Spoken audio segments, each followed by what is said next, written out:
काय निमित्त आहे तुम्ही पुन्हा एकदा अन्नदायक आंदोलन करताय? महाराष्ट्रातला शेतकरी मोठ्या प्रमाणामध्ये आत्महत्या करतो आहे।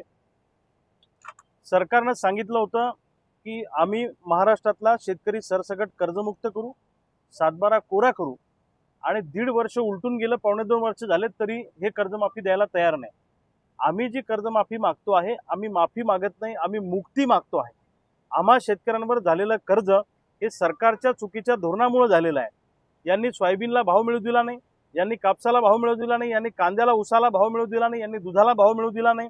जेव्हा जेव्हा भाव मिळण्याची व्यवस्था तयार झाली तेव्हा तेव्हा यांनी निर्यातीवर बंदी आणली आणि सोयाबीन आयात करून सोयाबीनचे भाव पाडले, तेल आयात करून सोयाबीनचे भाव पाडले, कापूस आयात करून कापसाचे भाव पाडले, आणि दुर्दैवानं शेतीमालाचे भाव पाडल्यामुळे आमच्यावर मोठ्या प्रमाणामध्ये कर्ज झालं, आणि म्हणून आमचं कर्ज फेडणं ही सरकारची जबाबदारी आहे।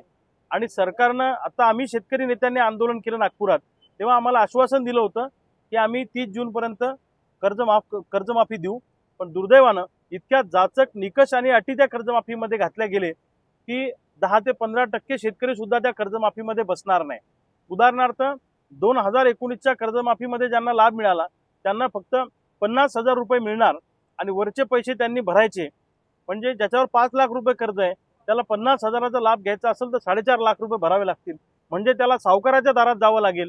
म्हणजे एका बाजूला यांच्या कर्जमाफीचा लाभ घेण्यासाठी आम्हाला सावकाराच्या दारात जाऊन कर्जबाजारी व्हावं लागेल, अशी परिस्थिती आहे। म्हणजे पुन्हा एकदा कर्जबाजारी करण्याचं काम सरकार या निमित्तानं करत आहे। आणि ही कर्जमाफी योजना नाही, ही कर्ज वसुली वन टाइम सेटलमेंट योजना आहे।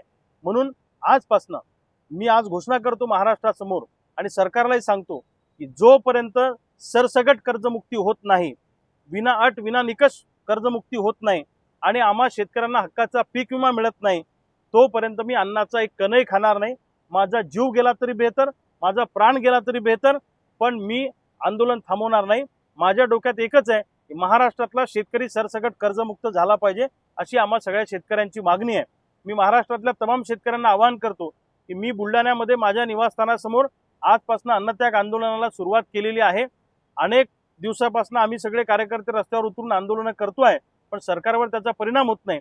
पण आता जे आंदोलन आजपासून सुरू झालं ते भूतो न भविष्यती अशा पद्धतीचं आंदोलन असणार आहे। एक तर सरकार जाईल, नाही तर आम्ही शेतकरी राहू। आर्या पारची लढाई आता इथून पुढे करायची आहे। कर्जमुक्ती घेतल्याशिवाय थांबायचं नाही, या निर्धारानं आज आम्ही या ठिकाणी बसलेलो आहे।